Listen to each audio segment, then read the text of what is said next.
انسي بقى انك تجيبي اكل جاهز تاني من بره، ولو نفسك طلبت تاكلي مشويات تعالوا نعمل مع بعض اجمل واحلى صينيه مشاوي.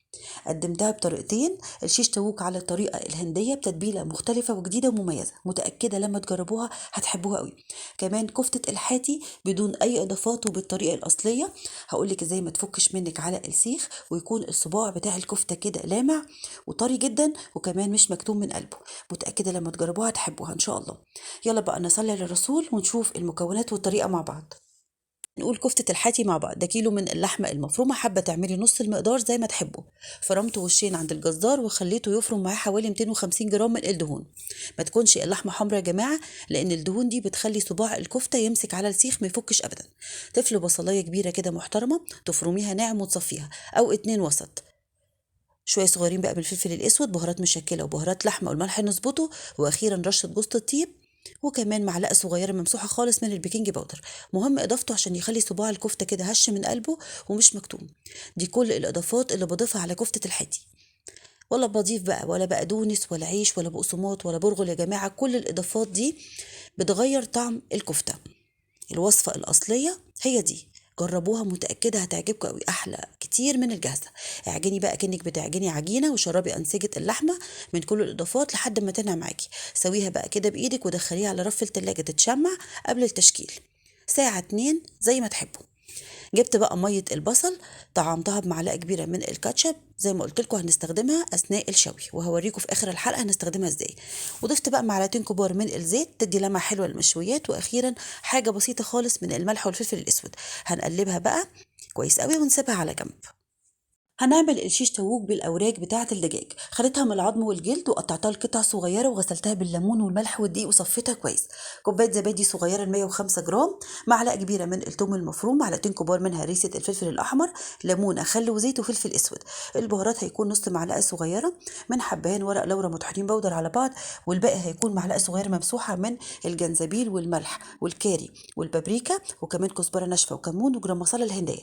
هي يا جماعه معتمده على تشكيله التوابل الحلوه اللي انتوا شفتوها، وتحديدا جرام مصالة الهنديه، ودي بتتجاب من عند اي عطار. وطبعا الهريسه الحاره والثوم. تقدري تستبدلي الزبادي بنص كوبايه من الحليب الرايب، الاتنين ينفعوا. ما بنضيفش عليها لا بصل فريش ولا بودر، خدوا بالكم. ضفت بقى 3 معالق كبار من الزيت، والبهارات الخطيره بتاعتنا تكفي معاكي على فكره لحد 2 كيلو من الاوراق او الصدور زي ما تحبوا، المتوفر عندكم يعني. عصرة ليمونة كبيرة، وثلاث معالق برضو من الخل كبار، ومعلقة كبيرة من العسل الأسود، ودبس الرمان.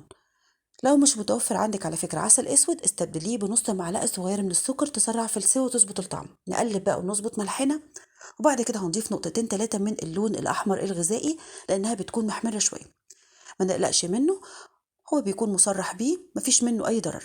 ننزل كده بالتدريج ونقلب، كل ما نحتاج نزود لحد ما نوصل للون الحلو اللي انتوا هتشوفوه ده. هننزل بقى بكمية الفراخ.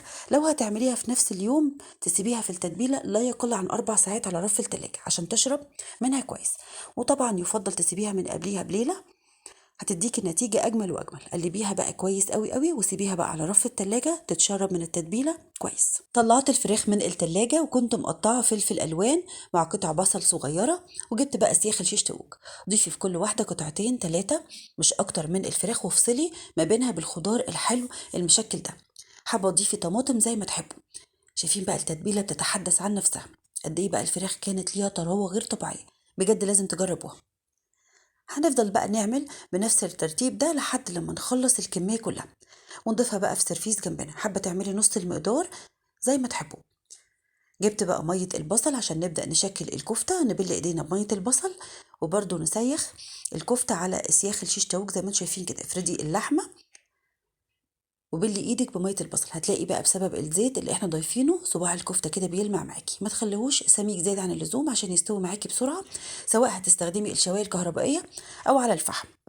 بعد كده جهزت الشوايه الكهرباء، ضفت فيها ميه وشغلتها على اعلى درجه حراره، وبدات ارص الفراخ، وجهزت ميه البصل جنبي وكمان الفرشه.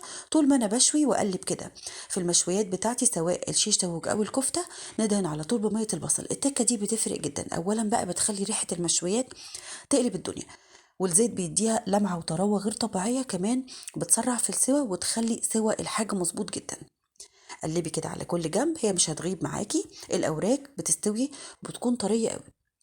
خلصت بقى الكمية كلها وبدأت أنزل بالكفتة. طول ما أنا برضو شغالة على طول بمية البصل أضيفها على الكفتة من كل اتجاه. شايفين بقى متماسكة ولا فكت على السيخ ولا كل الشكاوي اللي كانت بتجيلي بسبب الكفتة. الطريقة دي أحلى طريقة، فعلا طعمها كان روعة.